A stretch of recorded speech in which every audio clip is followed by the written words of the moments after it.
Welcome to the Mojo of Audio. My name is Jacob Carruthers, also known as 3, the Kemite. Today we are talking about compression. Now we're not going to get through with everything in this one video episode. It's going to take maybe 3 to 4 installments of this series in order to get through everything that we need to talk about regarding compression, but we are going to try to get 2 things done today. We're going to talk about a type of compressor, and we're going to talk about applying a bus compressor to your vocal mix in specific. Then we could deal with other stuff later. So in the meantime, I hope we can answer some questions that you've been having about compression. And the other thing that I really want you to know is we're just talking about what I do. Now, in case you don't know, I am an engineer, a producer. I record, I mix, I master for the last 30 years. You might say that I know just a little bit about the process. So, hope you stay tuned. We're going to head over to the virtual setup, and I'll see you in just a moment. Okay, and here we are in the virtual environment. This is Reason Studio.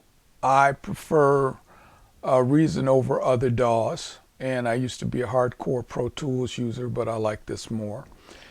So here, let's talk about this for a minute. What we're looking at is a Reason mixer, and it is a facsimile of an SSL mixer, of a real-life SSL mixer, or real-world SSL mixer. SSL stands for solid state logic. And the reason why they use this, and I love this, is because this is one of the most iconic mixers of all time. Most engineers that learn the game on an SSL. Before the SSL, there were Neves, and before Neves, well, anyway, I'm not going to get into all of that. But I know an SSL quite well, and this has a very typical SSL workflow. Does it actually sound like an SSL? Well, that kind of depends on who's listening. I say that this SSL mixer has a sound. It is not transparent, and it is a sound that I absolutely find gorgeous. Other people will say, well, you know, I need my stuff transparent. I don't like the sound that this mixer has. So that's all well and good. It's, you know, it's whatever floats your boat. It's how you get the job done. But what I want to bring your attention to here is the SSL bus compressor. And the reason why is because the SSL bus compressor is one of the most iconic compressors of all time. When we think about compression, when us engineers think about compression, a lot of times we don't even know that we're thinking about the compression that we hear from an SSL compressor. And here you will see that just like on the real thing, there's an SSL bus compressor, and then there are individual compressors on each individual channel. Now, I'm not going to use these as my example today because I want to use something else to show you exactly what I'm talking about. But I do want to bring your attention to this SSL layout. If you notice, there are just a few compression modes on here meant to deal with bus compression. And if you don't know what bus compression is, it deals with the overall compression of a group of sounds. In this case, this is the mix bus compressor, but you may have a compressor on a set of drums, or you may have a compressor on a set of vocals or a set of keyboards or something like that. And we call those bus compressors as opposed to individual compressions. And a lot of engineers are going to use a bus compressor but still use individual compression, say on a drum set. He might have compression on the toms and might have applied compression on the hi-hat and the overheads. And then he applied a bus compressor over the entire drum mix. Maybe. Not necessarily. I don't. But I know a lot of engineers that do, and they sound absolutely fantastic doing it. But the reason why I want to take a good hard look at this compressor is because the SSL has certain settings that are iconic and that I personally associate with a fantastic sound. The first thing they have is a 4-to-1 compression. I think that's the most important thing.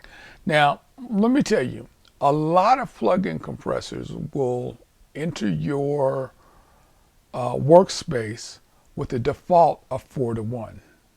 And if that happens, that is an indication, not 100%, but it is an indication that the makers tried to have an SSL style workflow. Now, the other thing that all SSL bus compressors have is this auto button here, this auto setting on the release rate.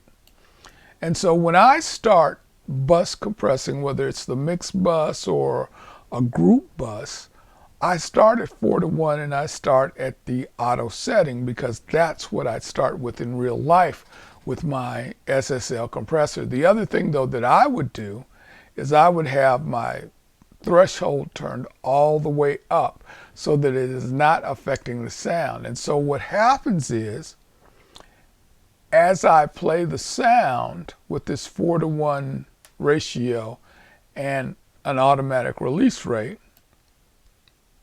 I start to see that VU meter move. And when I think I have things under control, when I'm looking at this and I'm looking at this VU meter and this LED meter, and when I feel I have it under control, that's where I hold the threshold.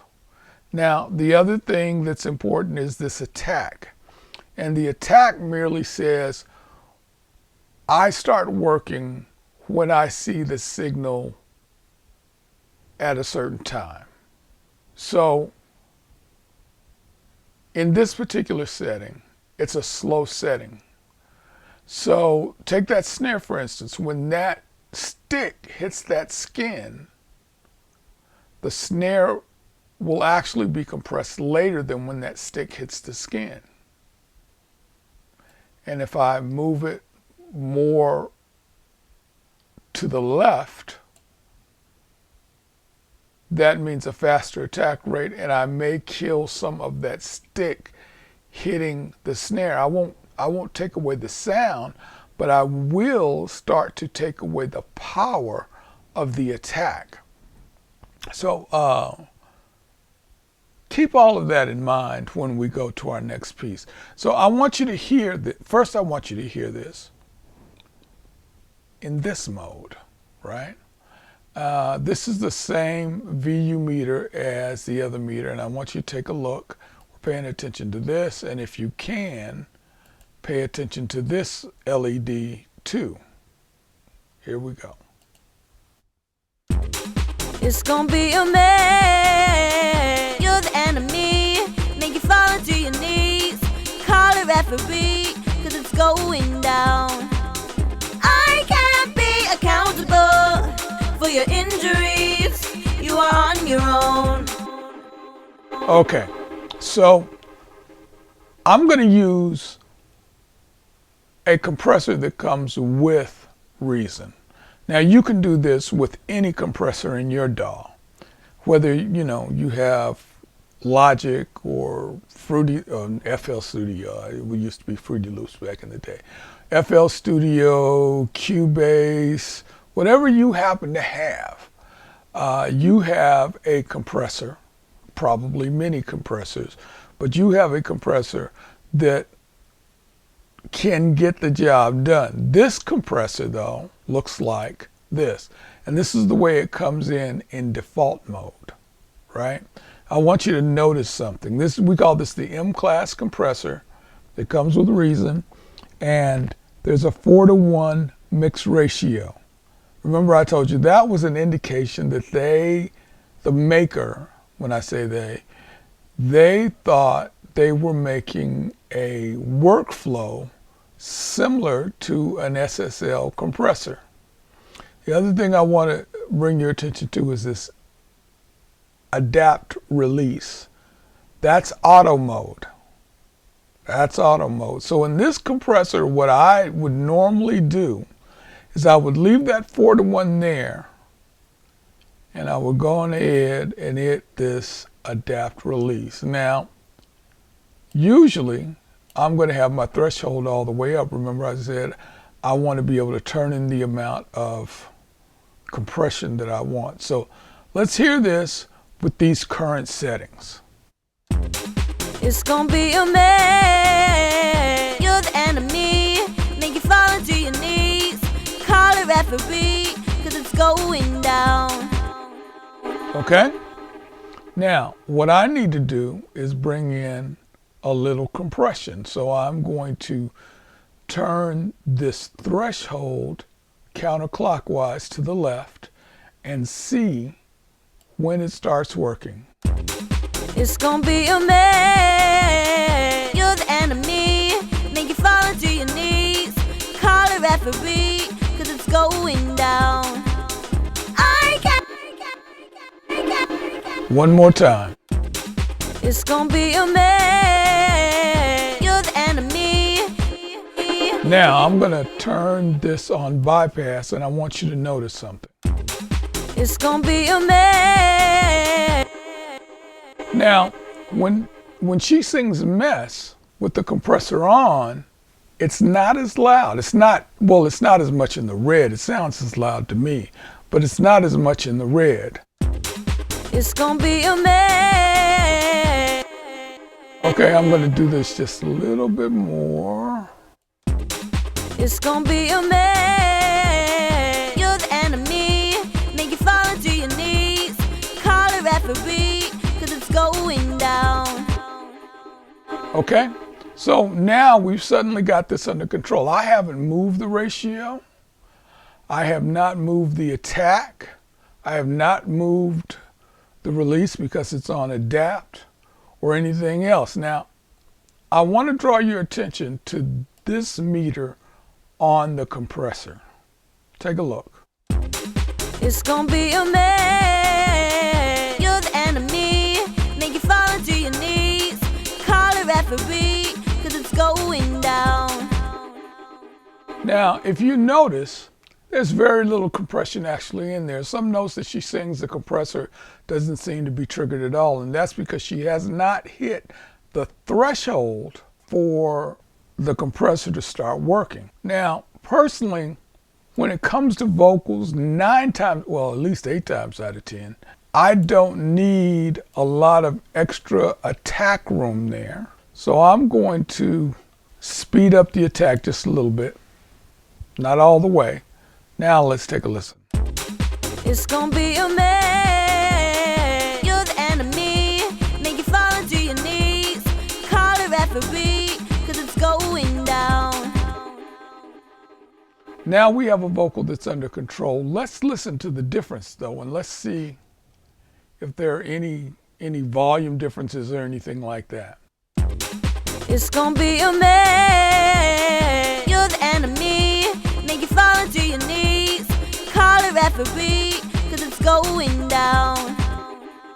Now to my ear, the vocal is slightly louder when I don't have any compression on. And that's one of the things compression will do, because it's actually reducing the distance between the softest note and the loudest note. So it tends to make everything quieter or lower in volume. I find that this mix has a vocal volume that is still good enough to sit in the mix and be heard. I'm not struggling to hear that vocal or anything like that. Let me play it one more time. It's gonna be a mess. You're the enemy. Make you fall into your knees.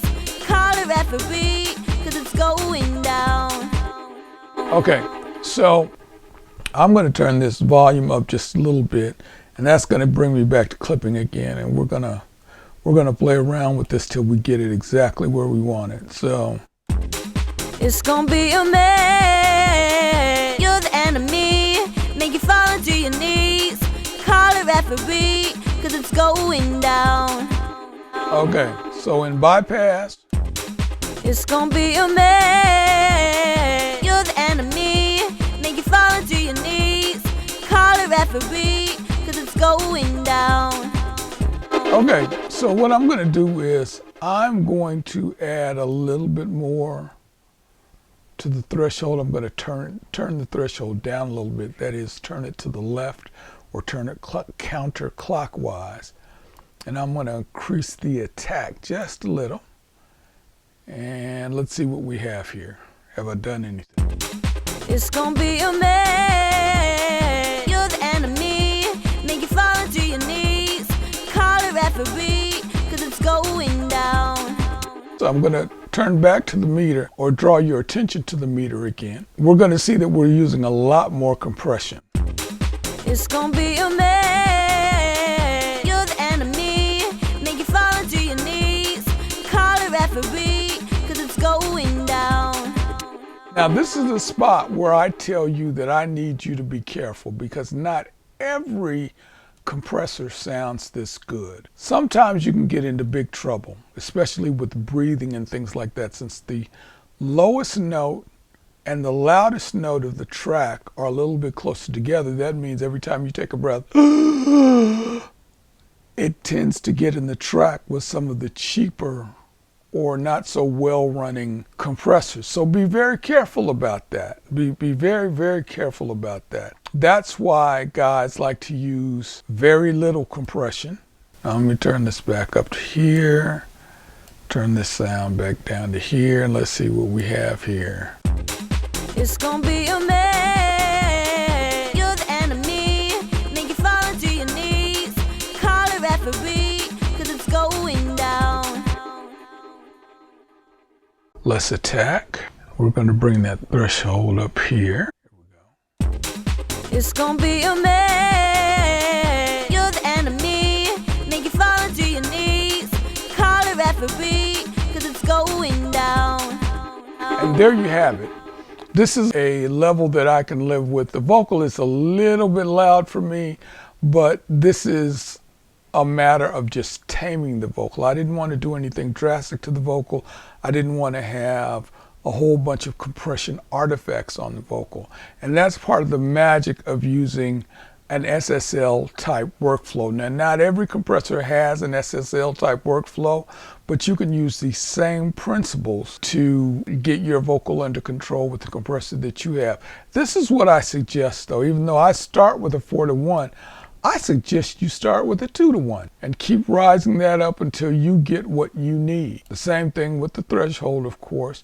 You start with it all the way open and move it counterclockwise until you get the compression that you want. And once you have that, then you could use the output gain in order to control where it's sitting in the mix. Or you can use that volume knob as well. But whatever compressor that you have, you can do the same things with. I hope that this has been helpful for your workflow and for your mixing sound. In the meantime, I'll be working on a new video that goes over compression for, say, drums or something like that. And that'll be overall mix bus compression. We'll really dive into that. Then after that, we're going to go into sidechain compression and parallel compression and the differences between those. So in the meantime, I hope you have a great mix, and we'll see you back here on the Mojo of Audio.